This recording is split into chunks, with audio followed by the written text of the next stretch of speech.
La santidad de mi casa siempre olió a cera de velas y a lavanda rancia, un perfume que se te pega a la garganta hasta que olvidas cómo respirar por ti misma.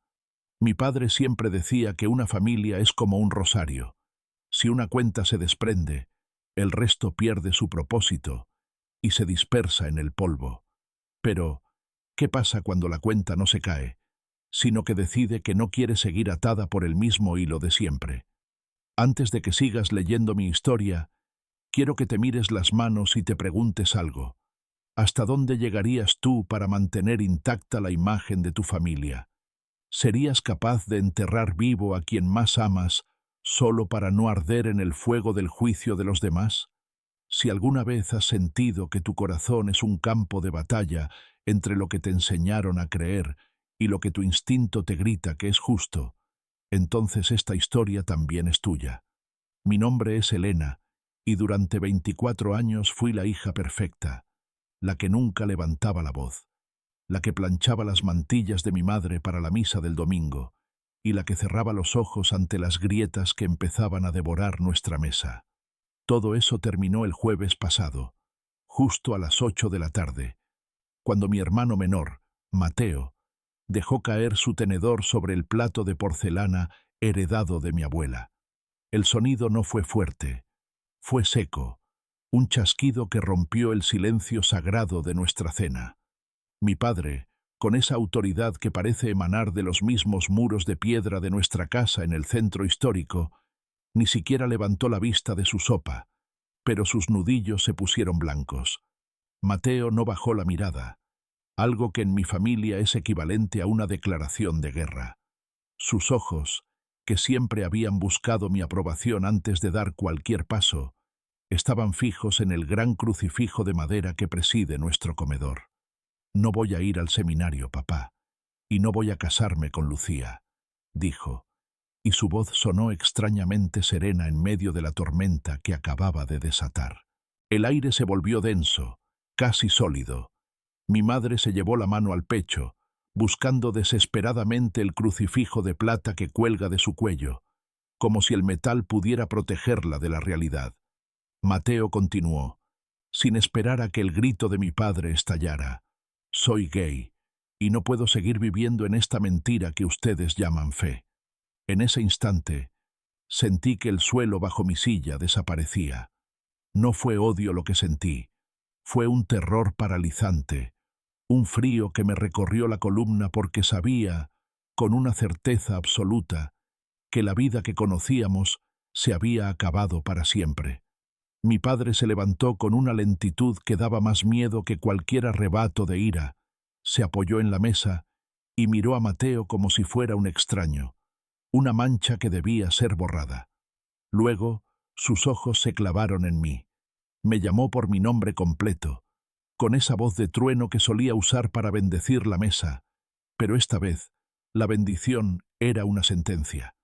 «Elena, tú eres la mayor. Tú conoces la ley de esta casa y la ley de Dios. Tu hermano ha elegido el camino de la perdición. Ahora dime, delante de esta mesa y delante del Señor, ¿estás con nosotros o estás con Él?» Esa es la pregunta que me está matando, la pregunta que me tiene aquí, escribiendo estas líneas mientras el silencio en la habitación de al lado es tan pesado que parece que las paredes van a colapsar. En mi familia no hay matices, no hay grises, solo hay salvación o exilio. Mateo me miró suplicante. Sus ojos gritaban por un poco de piedad, por un puente de unión, pero la mano de mi madre apretó la mía con una fuerza desesperada, recordándome siglos de tradición, de sacrificio y de ese miedo al infierno que nos han inyectado en las venas desde antes de nacer. Estoy dividida en dos mitades sangrantes. Una mitad quiere correr hacia la habitación de Mateo, ayudarlo a empacar y decirle que lo amo por encima de cualquier dogma, pero la otra mitad está aterrorizada por la mirada de mi padre, por la posibilidad de ser borrada de las fotos familiares, de convertirme en un fantasma que camina por estas mismas calles sin que nadie se atreva a decir su nombre. ¿Cómo se elige entre el hermano que te enseñó a montar en bicicleta y los padres que te dieron la vida? ¿Cómo se decide quién tiene derecho a tu lealtad cuando la religión se convierte en un muro infranqueable? Estoy aquí, en la oscuridad de mi cuarto, escuchando los sollozos ahogados de mi madre y los pasos pesados de mi padre en el pasillo, y entiendo que mi respuesta no solo cambiará mi destino, sino que destrozará a alguien sin remedio. Mañana por la mañana tendré que hablar. Mañana tendré que cruzar esa línea invisible que separa la obediencia de la libertad, pero el precio es tan alto que siento que me falta el aire. Si elijo a Mateo, pierdo mi hogar, mi historia y mi lugar en el mundo. Si elijo a mis padres, pierdo mi alma. La luz de la luna entra por la ventana y proyecta sombras alargadas sobre las figuras de los santos que decoran mi estantería. Y por primera vez en mi vida, esas figuras me parecen jueces mudos y crueles en lugar de protectores. El peso de ser la hija mayor, de ser el ejemplo, de ser el pilar, me está aplastando las costillas. ¿Es esto lo que Dios quería? ¿Es este el amor que nos predicaron? No lo sé. Solo sé que el cristal se ha roto, y no importa cuánto rece, los pedazos nunca volverán a encajar. La noche no trajo el descanso, sino una vigilia amarga, donde cada crujido de la madera de esta casa centenaria parecía un reproche directo a mi indecisión. No pude pegar ojo imaginando el rostro de Mateo al otro lado del pasillo, solo en su cuarto, probablemente empaquetando su vida en una mochila, mientras el resto de nosotros nos desmoronábamos en silencio. Al amanecer el aire en la cocina era tan espeso que se podía cortar con el mismo cuchillo con el que mi madre cortaba el pan, un ritual que siempre había sido sinónimo de hogar y que ahora se sentía como una ejecución. Mi padre estaba sentado en la cabecera, con la Biblia abierta pero sin leerla, sus ojos fijos en un punto invisible de la pared, mientras el rosario que siempre llevaba en el bolsillo tintineaba contra la mesa. Nadie hablaba. El silencio era una orden, una frontera que nadie se atrevía a cruzar, hasta que Mateo apareció en el umbral con los ojos hinchados y una determinación que nunca le había visto. Fue en ese momento cuando entendí que el chico que yo solía proteger ya no existía, que el dolor lo había transformado en alguien dispuesto a prender fuego a todo con tal de respirar. Mi madre ni siquiera levantó la vista. Se limitó a servir el café con una mano temblorosa que delataba su angustia, pero su silencio era el más ruidoso de todos, porque era el silencio de la complicidad con el castigo. Mi padre finalmente cerró el libro con un golpe seco, que me hizo saltar en la silla, y me miró directamente, ignorando la presencia de su propio hijo, como si ya fuera un espectro. Elena, ve a la parroquia y dile al padre Julián que necesitamos que venga esta tarde para una limpieza espiritual. Dile que la mancha ha entrado en esta casa y que necesitamos guía. Ordenó con una voz gélida que no admitía réplica. Miré a Mateo y vi cómo se le tensaba la mandíbula, cómo sus manos se cerraban en puños mientras esperaba mi reacción. Si obedecía, estaba aceptando que mi hermano era una enfermedad que debía ser curada o extirpada. Si me negaba, estaba desafiando la jerarquía sagrada que había mantenido a nuestra familia unida durante generaciones. La presión en mi pecho era insoportable. Sentía que cada segundo de duda era una traición a ambos lados de esta mesa maldita. ¿Cómo explicas que el amor no debería ser un examen de lealtad? Me levanté lentamente, sintiendo el peso de los siglos sobre mis hombros, y por un momento quise gritar que dejaran de usarme como mensajera de su odio disfrazado de piedad. Pero el miedo es una raíz profunda que se alimenta de la culpa, y yo había sido educada para ser el pegamento de este linaje, no el disolvente. Caminé hacia la puerta sintiendo la mirada de Mateo clavada en mi nuca como un puñal de hielo, una mirada que decía más que 1000 gritos de decepción. Salir a la calle fue como emerger de un pozo, pero incluso el sol de la mañana se sentía ajeno y frío. Caminé hacia la iglesia con el corazón latiendo desbocado, viendo a los vecinos saludarme con la normalidad de quien no sabe que mi mundo se está incendiando por dentro. El padre Julián me recibió en la penumbra del despacho parroquial, rodeado de libros antiguos y olor a incienso, y mientras le explicaba la situación con palabras cuidadosamente elegidas para no herir la honra familiar, me di cuenta de que estaba mintiendo. No estaba protegiendo a Mateo, estaba protegiendo la mentira de mis padres, estaba siendo la hija obediente que todos esperaban mientras mi alma se marchitaba un poco más con cada sí que salía de mi boca. El cura habló de sacrificios necesarios, de ovejas descarriadas y de la firmeza que Dios exige a sus servidores más fieles, pero sus palabras me sonaban a hueco, a una música que ya no sabía bailar. Regresé a casa con la sentencia de muerte para la relación con mi hermano en mi bolsillo, sintiendo que cada paso me alejaba de la niña que solía jugar con él entre los naranjos del patio. Al entrar, vi a mi madre limpiando con furia los retratos familiares, como si quisiera borrar el rastro de Mateo de las fotografías antes de que él se fuera físicamente. El ambiente era de un luto preventivo, una preparación para un entierro sin cadáver. Busqué a mi hermano por toda la casa y lo encontré en el jardín trasero, sentado en el suelo, mirando el cielo con una paz que me dio envidia y rabia a la vez. Me acerqué a él, pero no supe qué decir. Las palabras de consuelo se me quedaban atrapadas en la garganta, porque sabía que yo era parte del sistema que lo estaba expulsando. «Ya has hecho el recado, ¿verdad?», me preguntó sin mirarme, con una sonrisa triste que me rompió el corazón en 1000 pedazos. No pude responder. Solo bajé la cabeza mientras las lágrimas que había estado conteniendo toda la mañana empezaron a caer sobre mis manos. Mateo se levantó, me puso una mano en el hombro y me susurró que no me culpaba, que entendía que yo todavía no era lo suficientemente libre para elegir.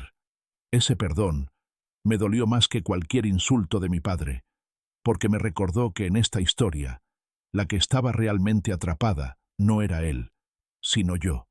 Él ya había cruzado el puente, aunque fuera hacia la incertidumbre y el rechazo. Yo seguía en la orilla, sosteniendo las cuerdas de una estructura que se caía a pedazos, aterrada de soltarme y descubrir que quizás, fuera de estos muros, el cielo también es azul para los que amamos de forma diferente. La tarde caía, y con ella llegaba el padre Julián, y yo sabía que después de esa visita, nada volvería a ser igual. El ultimátum final estaba a punto de ser dictado, y mi papel de mediadora se estaba agotando. Estaba a punto de descubrir que para salvar a alguien a quien amas, a veces tienes que permitir que tu propio mundo se destruya por completo, y todavía no sabía si era lo suficientemente valiente para recoger los escombros. El padre Julián llegó a casa con esa parsimonia que solo tienen los que creen poseer la verdad absoluta sobre la vida de los demás, trayendo consigo un aire gélido que terminó de apagar el poco calor que quedaba en nuestra sala. Se sentó en el sillón de orejas, el que solo se usa para las visitas ilustres, y mis padres se colocaron a su lado como soldados esperando órdenes del general. Yo me quedé de pie, en la sombra del pasillo, sintiéndome como una extraña en mi propia casa, mientras escuchaba cómo hablaban de Mateo en tercera persona, como si él fuera un objeto defectuoso o una posesión que se había extraviado en el fango. El cura no gritó. Su voz era un susurro meloso pero cargado de veneno, hablando de la corrección fraterna y de cómo a veces el amor más puro debe manifestarse a través del rechazo para que el pecador sienta el frío del vacío y desee regresar al redil. Mi padre asentía con una rigidez que me daba náuseas. Vi en sus ojos una mezcla de orgullo herido y una fe ciega que había dejado de ser espiritual para volverse puramente social. Mateo fue llamado al centro de la sala, bajo la luz cruda de la lámpara de cristal, y el escenario parecía un juicio inquisitorial, donde la sentencia ya estaba escrita antes de que el acusado abriera la boca. El ultimátum fue directo, sin anestesia, o Mateo se sometía a un proceso de sanación que incluía el aislamiento total, la confesión pública ante la congregación y la ruptura de cualquier contacto con ese mundo exterior que lo había corrompido, o esa misma noche dejaría de ser un miembro de la familia. Su nombre sería borrado de nuestras oraciones y su presencia prohibida bajo nuestro techo. Pero el golpe de gracia no fue para él, sino para mí. Mi padre se levantó, me tomó del brazo y me obligó a ponerme frente a mi hermano, haciendo que nuestras miradas se cruzaran en un duelo forzado. «Elena», dijo mi padre con esa voz que no admite réplica, «tú eres la custodia de la moral de esta casa cuando nosotros no estemos.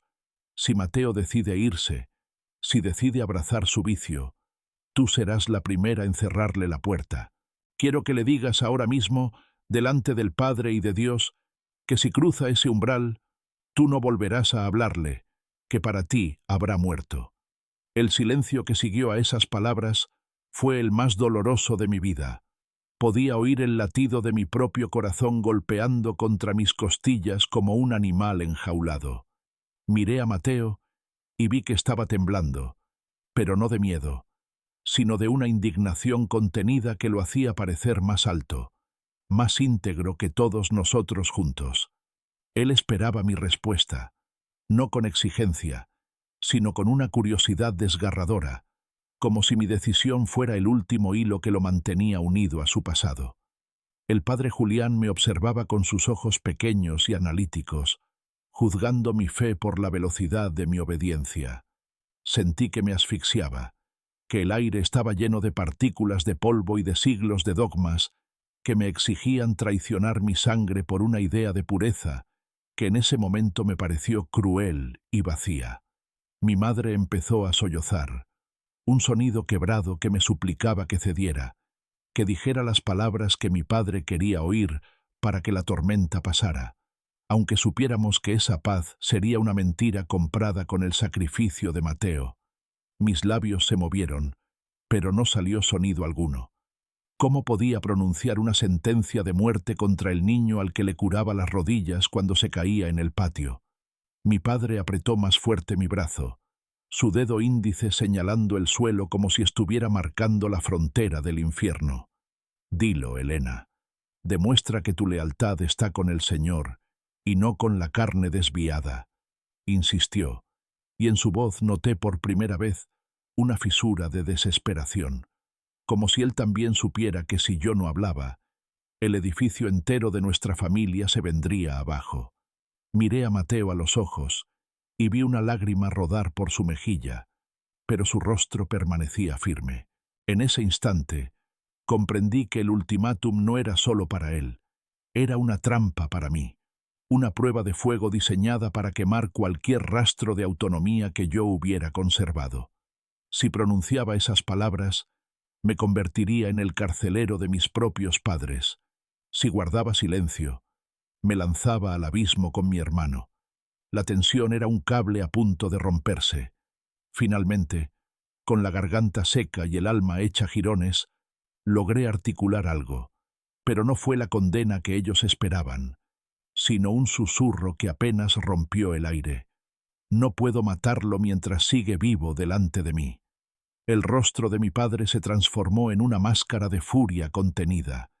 El padre Julián frunció el ceño con desprecio, y Mateo soltó un suspiro que pareció un vendaval de esperanza. No era una victoria, era el comienzo del fin, porque en ese momento supe que el ultimátum ahora pesaba sobre mi cabeza con la misma fuerza que sobre la de él. El exilio ya no era solo una posibilidad para mi hermano, era un destino que empezaba a dibujarse también para mí, y por primera vez en mi vida, el miedo al castigo fue superado por el asco hacia la crueldad disfrazada de santidad. El silencio que siguió a mi pequeña rebelión fue más violento que cualquier grito, una onda expansiva que nos dejó a todos petrificados en esa sala que ahora olía a traición y a incienso quemado. Mateo se fue esa misma noche con una mochila vieja y el orgullo intacto, dejando un hueco en la mesa que mi padre ordenó cubrir de inmediato con un jarrón de flores blancas, como si se pudiera tapar un abismo con un poco de decoración. Los días que siguieron fueron un desierto de palabras muertas, donde yo me movía como un sonámbulo, cumpliendo con los ritos de la casa, pero con el corazón latiendo en otra dirección. Mis padres me vigilaban con una mezcla de sospecha y decepción, tratándome como a una enferma que todavía puede ser salvada si se le aplica el aislamiento adecuado.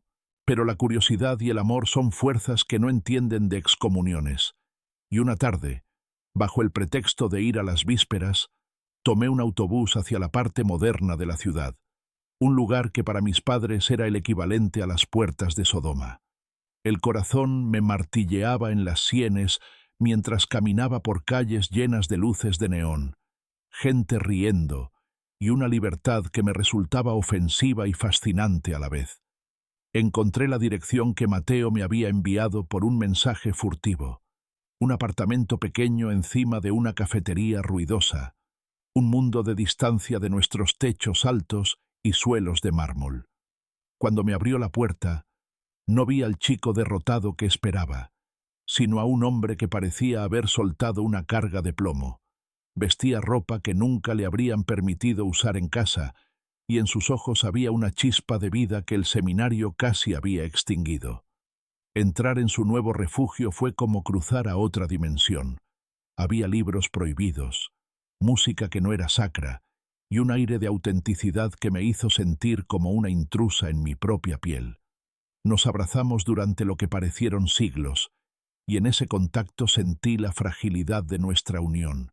Yo traía conmigo el olor a cera de la iglesia, y él olía a café y a futuro. Me habló de su libertad, de la gente que lo había acogido sin juzgarlo, y de un chico que lo miraba con la ternura que nuestro padre nunca pudo procesar. Escucharlo era como beber veneno y medicina al mismo tiempo. Me alegraba su felicidad, pero me dolía la certeza de que su alegría era el clavo que cerraba el ataúd de nuestra familia tradicional. Elena, no puedes seguir viviendo allí. Te están consumiendo, me dijo con una urgencia que me asustó. Me enseñó fotos de su nueva vida en su teléfono, imágenes de un mundo lleno de colores y de gente que no pedía perdón por existir. Y por un momento me sentí tentada a pedirle que me hiciera un hueco en ese sofá desvencijado y me dejara esconderme allí para siempre. Pero el peso de la culpa es una cadena muy larga que me devolvía constantemente al comedor de mi casa, a los ojos tristes de mi madre y a la ira contenida de mi padre. Al salir de su apartamento, me sentí como una espía, una contrabandista de afectos que tenía que limpiar cualquier rastro de alegría de su rostro antes de cruzar el umbral familiar. Al llegar, mi padre estaba sentado en la oscuridad del salón, esperándome con el reloj en la mano y una mirada que parecía leer mis pecados a través de la frente. No me preguntó dónde había estado. Simplemente me recordó que el domingo era el aniversario de bodas de los abuelos y que se esperaba que yo diera el discurso sobre la importancia de la unidad familiar en la fe. Cada palabra suya era un recordatorio de mi cautiverio, un recordatorio de que mi cuerpo estaba en esa casa, pero mi lealtad ya había sido contaminada por la verdad de Mateo. Subí a mi cuarto y me miré al espejo, buscando alguna marca, alguna señal de que había estado en el mundo prohibido, y me di cuenta de que mi mayor problema no era que mis padres me descubrieran, sino que yo ya no podía ver el mundo con los mismos ojos que ellos. La clandestinidad se estaba convirtiendo en mi única forma de supervivencia, pero cada encuentro con mi hermano me hacía más difícil fingir que la estatua de mármol en la que me habían convertido seguía teniendo algo de piedra. Estaba viviendo dos vidas y sabía que, tarde o temprano, una de las dos tendría que morir para que la otra pudiera respirar. El aire en casa se ha vuelto una sustancia sólida, algo que tienes que empujar con las manos solo para moverte de una habitación a otra. Mi padre ya no me mira a los ojos, me estudia. Sus ojos son ahora dos linternas que buscan cualquier grieta en mi armadura de hija devota, cualquier rastro de la libertad que respiro cuando no estoy bajo su mando. La sospecha es como una humedad que se filtra por las paredes. No la ves llegar, pero de repente todo huele a podrido. Mi madre ha dejado de preguntarme qué tal me ha ido el día y en su lugar registra mis bolsos cuando cree que me estoy duchando. Lo sé porque el orden de mis cosas nunca es exactamente el mismo, porque el aroma de su perfume barato se queda impregnado en el forro de mis secretos. El padre Julián ha empezado a frecuentar la casa para las meriendas, transformando la mesa en un tribunal informal, donde cada pregunta es una trampa disfrazada de preocupación espiritual. ¿Te sientes en paz, Elena?, me pregunta mientras revuelve el azúcar de su té, con esa sonrisa que no llega a sus ojos. He notado que tu mente vaga durante la consagración, como si estuvieras en otra parte o con otra persona. Esas palabras son dardos diseñados para hacerme confesar, para que rompa el silencio y entregue la cabeza de mi hermano en una bandeja de plata. He aprendido a mentir con una maestría que me aterra. He aprendido a mantener el rostro pétreo mientras por dentro mis entrañas gritan de pura ansiedad. El miedo ya no es a la ira de mi padre, sino a la decepción de mi madre, a ese chantaje emocional que utiliza las lágrimas como si fueran agua bendita para lavarme la voluntad. La sombra de la sospecha se alargó definitivamente el martes pasado, cuando recibí una llamada de Mateo mientras estaba en el pasillo. Apenas fueron 10 segundos, pero el sonido del teléfono rompió el protocolo de silencio sepulcral que rige nuestra existencia. «Dime que estás bien», susurró él, y antes de que pudiera responder, vi la figura de mi padre recortada al final del corredor, inmóvil, como una gárgola vigilando su territorio. Colgué de inmediato, pero el daño ya estaba hecho. No hubo gritos esa noche, lo cual fue mucho peor. Hubo una calma antinatural, una cena donde solo se oía el choque de los cubiertos contra la loza, un sonido que me recordaba a los martillazos de un ataúd cerrándose. Al terminar, mi padre me pidió que me sentara a solas con él en su despacho, un lugar lleno de sombras y libros de leyes antiguas, donde el tiempo parece haberse detenido en el siglo pasado. Me habló de la pureza de la sangre, de cómo una sola manzana podrida puede echar a perder toda la cosecha y de la responsabilidad que recae sobre mis hombros como la futura guardiana del honor de la familia. Sé que lo ves, Elena. Sé que tu debilidad te lleva a buscar lo que ya no existe, dijo con una voz que era un susurro de advertencia. Me entregó un folleto de un retiro espiritual de clausura, un lugar en las montañas donde, según él, las mujeres de nuestra estirpe iban a limpiar sus pensamientos cuando el mundo las confundía. No era una sugerencia, era un confinamiento preventivo. Me di cuenta de que mi silencio ya no era suficiente. Ahora exigían mi anulación total. Salí del despacho sintiendo que las paredes se estrechaban, que la sombra de la sospecha ya no solo me seguía, sino que me estaba envolviendo como una mortaja. Fui a mi habitación y cerré la puerta con llave, algo que tengo prohibido hacer, y me quedé allí, en la oscuridad, preguntándome cuánto tiempo más podría sostener esta máscara antes de que se rompiera en 1000 pedazos. La sospecha de mis padres es el reflejo de mi propia certeza. Ya no pertenezco a este mundo de incienso y castigo, pero todavía no tengo el valor de ser la villana de su historia para convertirme en la heroína de la mía. Estoy caminando sobre una cuerda floja, y el viento de su fanatismo está empezando a soplar con demasiada fuerza. Hay días en los que el presente pesa tanto que la única forma de no asfixiarse es huir hacia atrás, hacia ese tiempo en el que la palabra pecado no formaba parte de nuestro vocabulario infantil, y Dios era simplemente alguien que nos miraba sonreír desde el techo azul de la iglesia. Hoy, mientras limpiaba el polvo de las estanterías del salón bajo la vigilancia silenciosa de los retratos de mis antepasados, encontré escondida detrás de un misal antiguo una fotografía vieja, de bordes desgastados, que mis padres olvidaron destruir. En ella estamos Mateo y yo, apenas unos niños, sentados bajo el olivo del patio trasero en pleno verano. Él tiene la cara manchada de sandía, y yo lo abrazo por el cuello como si fuera el tesoro más valioso del mundo. Al mirar esa imagen, el dolor me atravesó como un rayo porque recordé la promesa silenciosa que nos hicimos aquel día, que nunca dejaríamos que nada malo nos pasara, que seríamos un equipo contra el mundo de los adultos, que siempre nos parecía tan serio y gris. Me vi a mí misma defendiendo lo de los niños más grandes en el colegio, y a él, regalándome sus cromos favoritos cuando yo lloraba, porque me obligaban a llevar esos vestidos de encaje picudo que tanto odiaba. Éramos dos mitades de una misma alma, compartiendo secretos bajo las sábanas con una linterna, inventando idiomas que solo nosotros entendíamos para escapar de las normas rígidas de esta casa.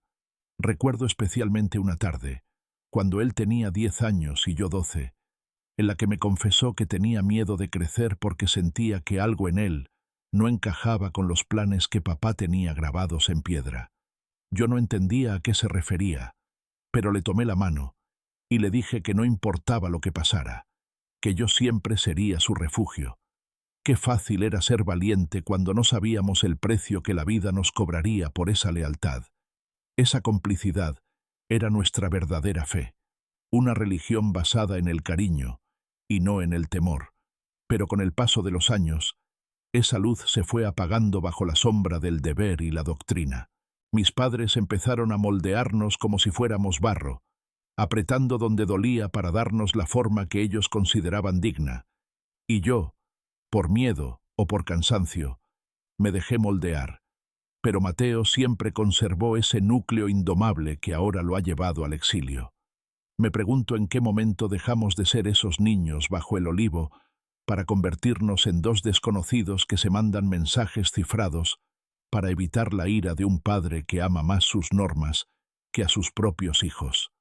El recuerdo de nuestra risa compartida resuena ahora en los pasillos vacíos de esta casa como una burla cruel, recordándome que cada vez que bajo la cabeza ante un reproche de mi padre, estoy rompiendo un trozo de esa promesa de infancia.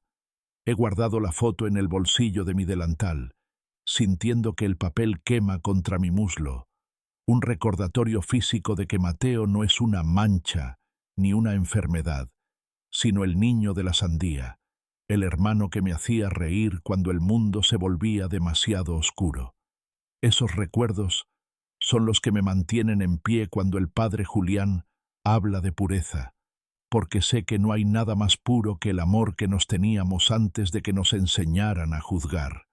Si el precio de mantener mi lugar en esta familia es olvidar quién era mi hermano y quién era yo antes de tener miedo, entonces este lugar ya no es mi hogar. Es solo una caja de recuerdos muertos donde estoy enterrando mi propia vida por una lealtad que ya no tiene sentido. He pasado la tarde acariciando la foto en secreto, sintiendo que Mateo todavía está aquí, bajo el olivo, esperando a que yo sea lo suficientemente fuerte para volver a jugar con él, lejos de las sombras y de las mentiras que nos rodean. La onda expansiva de la salida de Mateo no tardó en alcanzar el único rincón de mi vida que todavía parecía tener un futuro propio, mi relación con Julián. Julián no es como mi padre, o al menos eso quería creer yo. Es un hombre de buena familia, respetado en nuestra comunidad, el tipo de hombre con el que se supone que una mujer como yo debe construir un hogar bendecido. Teníamos planes.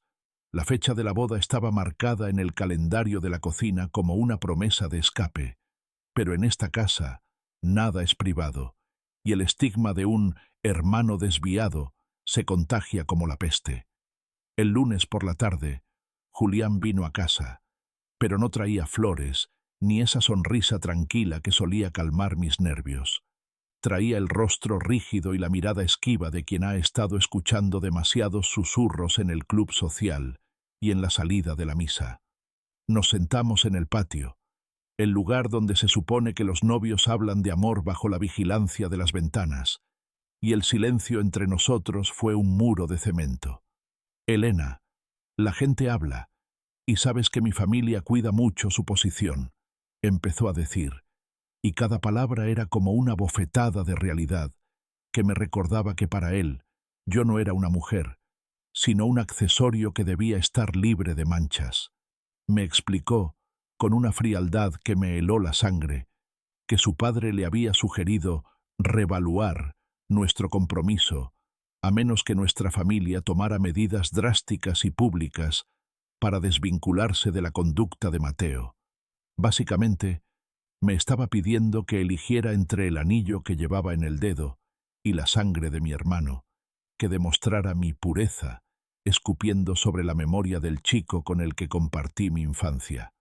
Sentí un asco profundo, una náusea que no nacía del estómago sino del alma, al darme cuenta de que el hombre con el que pensaba pasar el resto de mi vida me estaba tasando como si fuera una mercancía defectuosa. ¿Y tú qué piensas, Julián? ¿Crees que soy menos digna de ti porque mi hermano ha decidido ser libre? Le pregunté, y por primera vez mi voz no tembló. Sonó cortante y afilada como un cristal roto. Él no supo qué responder. Se limitó a hablar de principios, de valores cristianos y de la importancia de la apariencia en un mundo que no perdona la debilidad. Fue en ese momento cuando el velo se me cayó de los ojos. Julián no me amaba.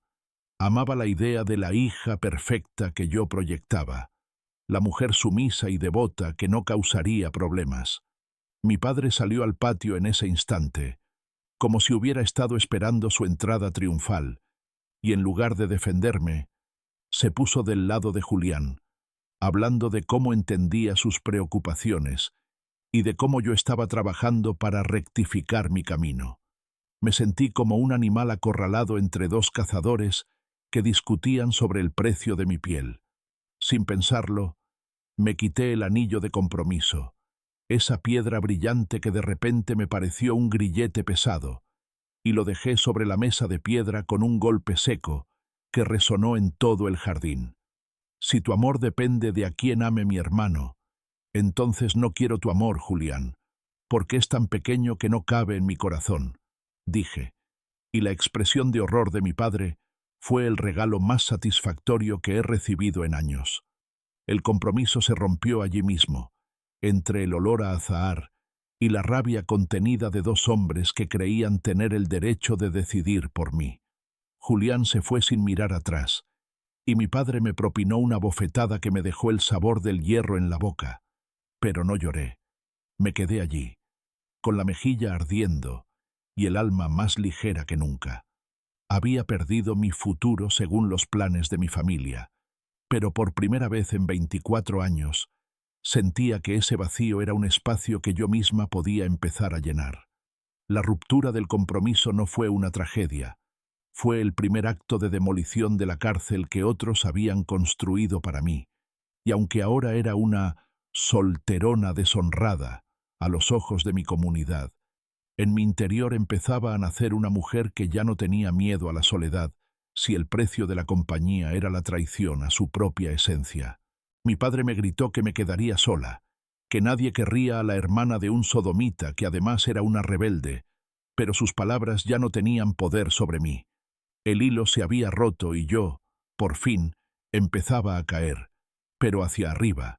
El aire en la casa se volvió irrespirable después de que Julián desapareció de nuestras vidas.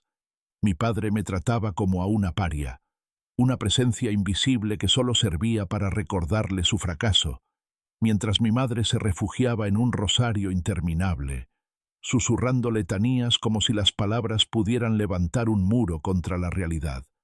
Pero el verdadero punto de ruptura no llegó por el desprecio de mis padres, sino por una llamada desesperada que recibí un jueves de lluvia torrencial.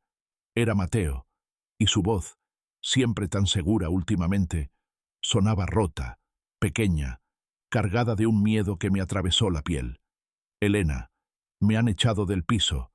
Mi jefe se enteró de quién soy y me despidió. No tengo a dónde ir. Tengo fiebre y estoy en un banco de la estación, me dijo entre sollozos, y en ese instante el mundo se detuvo. Mi hermano, el niño que yo había jurado proteger, estaba solo y enfermo en la calle, mientras yo seguía comiendo en una mesa de manteles de lino y plata. No lo pensé. No hubo debate interno, ni miedo al castigo. Me puse el abrigo y me dirigí a la puerta. Pero mi padre estaba allí, como si tuviera un sexto sentido para detectar mi desobediencia, bloqueando la salida con su cuerpo macizo y sus ojos cargados de una justicia implacable. ¿A dónde vas con este tiempo, Elena? ¿Vas a buscar la ruina que tú misma provocaste? Me preguntó, y su voz no era de preocupación, sino de una condena definitiva. Le dije la verdad. Le dije que Mateo estaba mal, que necesitaba nuestra ayuda, que la caridad cristiana de la que tanto hablaba empezaba por el hijo que él mismo había engendrado. Su respuesta fue una risa seca, un sonido carente de toda humanidad que me hizo darme cuenta de que estaba ante un extraño. Ese hombre ya no es mi hijo, y si cruzas esa puerta para ayudarlo, tú dejarás de ser mi hija. Elige ahora, Elena, el calor de este hogar o el frío de la calle con un pecador, sentenció, señalando el umbral como si fuera la frontera del infierno. Miré a mi madre, buscando un aliado, una chispa de instinto maternal que superara el dogma, pero ella simplemente bajó la cabeza y apretó las cuentas de su rosario, prefiriendo su seguridad de mármol a la vida de su propio hijo. Fue entonces cuando algo dentro de mí se rompió para siempre, un crujido seco y definitivo que acabó con décadas de sumisión y silencio. No fue una decisión lógica, fue un estallido de libertad que nació de las entrañas. Empujé a mi padre con una fuerza que no sabía que tenía. Abrí la puerta de par en par y dejé que la lluvia me empapara la cara. Prefiero morir de frío con él que vivir en este sepulcro con ustedes, le grité, y mientras bajaba las escaleras a toda prisa, escuché cómo mi nombre era maldecido y cómo la pesada puerta de madera se cerraba tras de mí con un estruendo que marcó el fin de mi vida tal como la conocía. Corrí por las calles, resbalando en el pavimento mojado, con los pulmones ardiendo y el corazón gritando el nombre de Mateo, sintiendo que con cada paso me despojaba de las capas de expectativas, de los vestidos de encaje y de las mentiras que me habían asfixiado durante años. El punto de ruptura no fue solo una pelea, fue mi nacimiento. Por fin había elegido bando, y aunque no tenía dinero, ni casa, ni futuro garantizado, tenía algo que mi padre nunca conocería, la paz de quien ha dejado de ser un cómplice del odio. Cuando llegué a la estación y vi a Mateo encogido bajo un cartel publicitario, tiritando y con la mirada perdida, me arrodillé a su lado y lo abracé con todas mis fuerzas, prometiéndole que nunca más volvería a estar solo. En ese banco de madera, rodeada de extraños y bajo la lluvia, entendí que el verdadero hogar no tiene paredes ni altaros, sino que está donde alguien se atreve a amarte sin condiciones. El punto de ruptura me había dejado sin nada material, pero me había devuelto mi humanidad, y mientras ayudaba a Mateo a levantarse, supe que el camino que empezábamos esa noche sería duro, pero por primera vez sería un camino elegido por nosotros y no impuesto por los muertos que aún habitaban nuestra vieja casa. Después de aquella noche bajo la tormenta, el mundo se transformó en un espacio extraño donde los sonidos y los colores tenían una intensidad que me hería y me fascinaba a la vez. Mateo y yo logramos refugiarnos en el pequeño estudio de un amigo suyo, un lugar que olía a tabaco y a libertad, pero mientras mi hermano empezaba a recuperarse físicamente de la fiebre, yo comencé a hundirme en lo que solo puedo describir como un exilio interior. No se trataba de echar de menos los muebles caros de mi padre o las cenas silenciosas, sino de enfrentarme al vacío de quién era yo cuando ya no tenía una lista de normas que obedecer. Me sentía como un buzo que emerge demasiado rápido a la superficie y siente que sus pulmones van a estallar por el cambio de presión. Durante el día, buscaba trabajos precarios en cafeterías y tiendas, sintiendo la mirada de la gente como un juicio constante, preguntándome si todos podían oler en mi piel el rastro de la excomunión familiar. Mi mente volvía una y otra vez al pasillo de mi casa, a la silueta de mi madre llorando en silencio detrás de la puerta del salón, y me invadía una culpa pegajosa que me susurraba que yo era la responsable de haber destruido la última esperanza de orden en nuestra estirpe. El exilio interior es ese lugar donde estás rodeada de gente, pero te sientes un fantasma, donde cada vez que pasas por delante de una iglesia, sientes un impulso instintivo de entrar y pedir perdón, solo para recordar un segundo después que el Dios que vive allí, según mi padre, ya no me reconoce como suya. Mateo intentaba animarme, me llevaba a parques donde la gente se besaba sin miedo y me presentaba a sus amigos, personas con historias de cicatrices similares a las nuestras, pero yo me sentía como una intrusa en su libertad.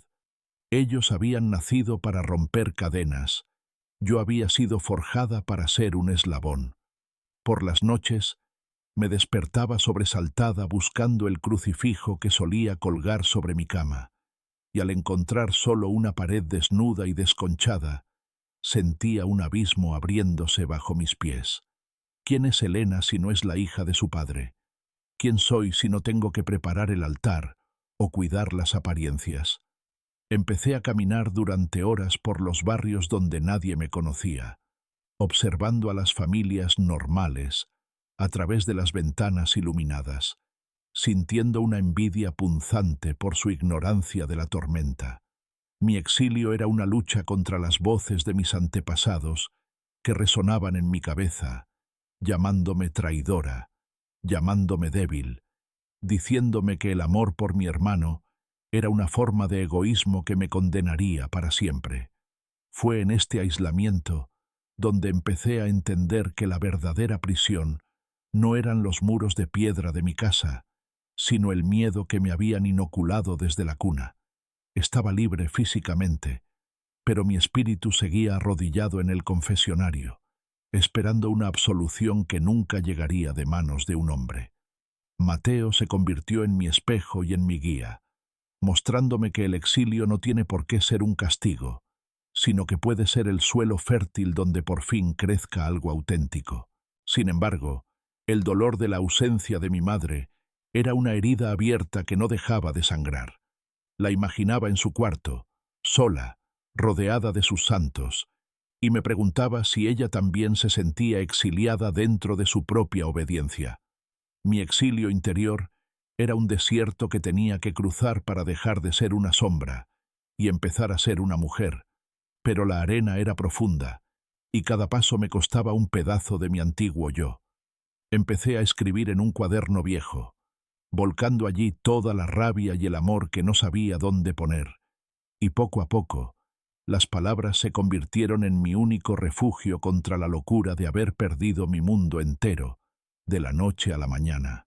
Estaba aprendiendo que para encontrar tu propio bando, primero tienes que perderte en la nada, y que el silencio del exilio es el único lugar donde finalmente puedes escuchar tu propia voz, sin interferencias de campanas ni de mandatos paternos. Hay un momento en el que el miedo se agota y solo queda una frialdad absoluta, una necesidad de cerrar el círculo para poder empezar de nuevo. Y ese momento llegó para mí una mañana de domingo, justo cuando sabía que las campanas estarían llamando a la misa de 12. No regresé a mi casa como una hija arrepentida, sino como alguien que vuelve de entre los muertos para reclamar su verdad ante los vivos.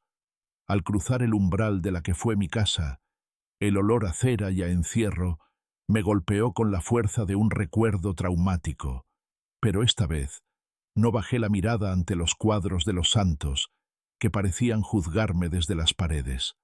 Encontré a mi padre en el salón, terminando de anudarse la corbata frente al espejo, y al ver mi reflejo, su rostro se transformó en una máscara de desprecio puro, como si hubiera visto una mancha de barro en su alfombra persa.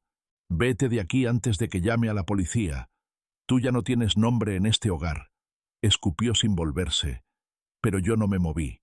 Me planté en el centro de la estancia, sintiendo que mis pies pesaban como el plomo, pero mi alma estaba más ligera que nunca. Le dije que no venía por su perdón, porque su perdón no valía nada si venía condicionado por el odio a su propia sangre, y que venía a decirle a la cara todo lo que el silencio me había obligado a tragar durante 2 décadas. Fue entonces cuando mi madre apareció en la puerta, con su mantilla negra ya puesta y los ojos rojos de un llanto que nunca se atrevió a dejar salir del todo, y al verla, toda la rabia que sentía se transformó en una compasión dolorosa. Miré a mi padre y le pregunté si de verdad creía que Dios prefería una casa vacía y perfecta a una familia imperfecta pero unida por el amor, y si el orgullo de su apellido era más importante que los latidos del corazón de su hijo. Él se giró entonces, con la mano levantada como si fuera a golpearme de nuevo, pero mi mirada lo detuvo en seco. Ya no era la niña que temblaba ante sus gritos. Era una mujer que lo miraba con la tristeza de quien ve a un gigante convertirse en cenizas. Has convertido la fe en un arma y este hogar en una tumba, le dije con una voz que sonó tan firme que los cristales de la vitrina parecieron vibrar. Él empezó a recitar versículos sobre la obediencia y el castigo, pero sus palabras sonaban como una lengua muerta, como ecos de un mundo que ya no tenía poder sobre mí. El enfrentamiento final no fue una batalla de gritos, sino un duelo de realidades. La suya, hecha de mármol y dogmas congelados, y la mía, hecha de carne, dolor y la libertad de haber elegido a mi hermano. Mi madre se acercó a mí, temblando, y por un segundo eterno vi en sus ojos el deseo de abrazarme, de tirar la mantilla al suelo y huir conmigo, pero el miedo ganó la partida y se quedó petrificada a medio camino, entre el marido que la dominaba y la hija que la desafiaba. Entendí entonces que ella también era una víctima, pero que su elección era el silencio y la mía era el grito. Le dije a mi padre que se quedara con su casa, con su honor y con su Dios castigador, porque yo me llevaba conmigo la capacidad de amar sin condiciones, algo que él nunca llegaría a entender, aunque rezara 1000 rosarios al día. Al darme la vuelta para salir, sentí que las paredes de la casa finalmente se derrumbaban en mi interior, liberándome de una carga que ni siquiera sabía que llevaba. No hubo despedidas, solo el sonido de mis pasos alejándose por el pasillo y el portazo final que esta vez cerré yo, con mis propias manos. El enfrentamiento final me dejó claro que no hay reconciliación posible con quien prefiere la ideología a la humanidad. Y mientras caminaba hacia la luz del sol de la calle, supe que aunque me dolía el alma por la madre que dejaba atrás, mi cuerpo por fin me pertenecía solo a mí. La victoria no fue convencerlos, sino sobrevivir a su juicio y salir de allí sin odio, solo con la certeza de que mi verdadera familia estaba fuera, esperando en un mundo que, aunque caótico, era real. Después del portazo final, el mundo no se detuvo, ni hubo una señal divina que me indicara hacia dónde caminar. Solo estaba el ruido del tráfico, el sol de mediodía golpeando el asfalto, y una sensación de vértigo que me hacía sentir como si estuviera flotando a 10 centímetros del suelo. El salto al vacío no es un momento de heroísmo cinematográfico, es la comprensión aterradora de que ya no tienes una red de seguridad, de que no hay un mañana planeado por otros, y que cada decisión, desde qué comer hasta quién ser, depende exclusivamente de ti. Caminé durante horas sin rumbo fijo, sintiendo cómo mi antigua identidad se desprendía de mí como una piel muerta. Ya no era Elena, la hija del abogado, ni la prometida de Julián, ni la chica que leía las lecturas en la misa de gallo. Era solo un cuerpo moviéndose entre la multitud, una mujer con los bolsillos vacíos, pero la cabeza llena de un silencio nuevo y extraño. Fui al pequeño apartamento donde Mateo me esperaba, y al verlo allí, sentado frente a una mesa coja con un ordenador prestado intentando reconstruir su vida, entendí que el vacío no es la nada, sino el espacio donde todo puede ser creado. Empezamos a vivir de una manera que mis padres habrían considerado una tragedia, compartiendo un colchón en el suelo, contando las monedas para pagar el abono de transporte y celebrando cada pequeña victoria, como un trabajo a tiempo parcial en una biblioteca. como si fuera un milagro. El salto al vacío me enseñó que la seguridad de mi antigua casa era en realidad una anestesia. Allí no me pasaba nada malo, pero tampoco me pasaba nada real. Ahora, cada noche al acostarme, sentía un miedo punzante por el futuro, pero era un miedo que me hacía sentir viva, un miedo que me obligaba a mantenerme alerta y a valorar la libertad de elegir mis propios errores. Mi hermano y yo hablábamos hasta la madrugada, desenterrando los traumas de nuestra educación, riendo de las prohibiciones absurdas y llorando por la madre que se quedó atrás, atrapada en su propio laberinto de incienso. Me di cuenta de que el salto al vacío también implicaba perdonarme a mí misma por todos los años que pasé siendo cómplice del silencio, por todas las veces que bajé la cabeza para no molestar. Empecé a usar ropa que antes me estaba prohibida, a leer libros que mi padre habría quemado y a hablar con gente que mi comunidad habría tachado de indeseable. Y en cada uno de esos gestos encontraba un trozo de mi verdadera alma. No es fácil vivir sin el mapa que te dieron al nacer. A veces te pierdes en la libertad y sientes la tentación de volver a lo conocido, aunque sea una cárcel. Pero luego miras a los ojos a alguien que te ama por lo que eres y no por lo que representas, y te das cuenta de que el vacío es el único lugar donde se puede volar. Mi salto al vacío me llevó a descubrir que la fe no es obedecer a ciegas, sino tener el valor de saltar hacia lo desconocido, confiando en que tu propia integridad te mantendrá a flote. Estábamos empezando desde cero, sin apellidos que nos protegieran, pero por primera vez en mi vida, cuando me miraba al espejo, no veía la sombra de mi padre proyectada sobre mi rostro. Veía a Elena, una mujer que había perdido su casa, pero que finalmente había encontrado su hogar dentro de sí misma. El vacío ya no me asustaba, porque había aprendido que solo cuando lo pierdes todo, eres capaz de darte cuenta de que lo único que realmente necesitabas siempre estuvo contigo. El valor de ser fiel a tu propio corazón. Ha pasado un año desde que el estruendo de aquella puerta marcó el inicio de mi libertad, y hoy, mientras contemplo el atardecer desde la pequeña terraza de nuestro piso compartido, me doy cuenta de que el Dios al que tanto temía se ha transformado en algo que apenas puedo reconocer, pero que finalmente puedo amar. Mi fe ya no tiene la forma de una catedral gótica, ni el sabor amargo de la culpa. Ahora se parece más a la mano de Mateo apretando la mía, cuando el miedo todavía intenta colarse por las rendijas de nuestra nueva vida. He redescubierto la espiritualidad en los lugares más insospechados, en la risa de mis nuevos amigos que me aceptaron sin preguntar por mi linaje, en el silencio de una tarde de lectura sin censuras, y en el alivio de saber que mi valor no depende de cuántas veces me arrodille, sino de cuántas veces me levante para defender lo que es justo. Mis padres siguen siendo una herida, pero ya no es una herida que sangre a diario. Es una cicatriz que me recuerda de dónde vengo, para no olvidar nunca hacia dónde no quiero volver. Supe hace poco que mi madre todavía reza por mí a escondidas, y aunque me duele que su amor necesite el secreto para sobrevivir, he aprendido a perdonarla desde la distancia, entendiendo que ella también es una prisionera que no tuvo mi valor para saltar al vacío. Mateo está floreciendo. Lo veo caminar por la calle con la espalda recta y el corazón abierto, amando sin pedir permiso, y cada vez que lo veo ser él mismo, siento que mi sacrificio y mi exilio valieron cada segundo de incertidumbre. He entendido que la verdadera santidad no reside en la pureza de las costumbres, sino en la pureza de la compasión, y que no hay nada más sagrado que un ser humano siendo fiel a la verdad que habita en sus entrañas.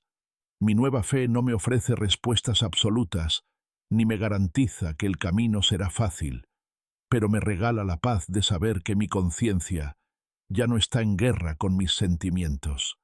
A veces paso por delante de nuestra antigua parroquia, y aunque ya no siento la necesidad de entrar, miro la cúpula con una sonrisa melancólica. Ya no soy la hija obediente que temía al infierno. Soy la mujer libre que ha encontrado el cielo en el respeto mutuo y en la lealtad a los que ama. He redescubierto que creer es, ante todo, confiar en que la luz de la verdad es más fuerte que las sombras de la tradición. La mesa de mi hogar ahora es pequeña y de madera barata, pero en ella se sientan personas que no me juzgan, que conocen mis grietas y que me quieren precisamente por ellas. Mi historia empezó con un cristal roto y termina con un caleidoscopio. Los pedazos de mi antigua vida se han reordenado para crear un paisaje nuevo, lleno de colores que nunca me permitieron ver. Soy Elena, y por fin he comprendido que elegir un bando no fue traicionar a mi familia, sino rescatar a la única persona que podía salvarme, a mí misma.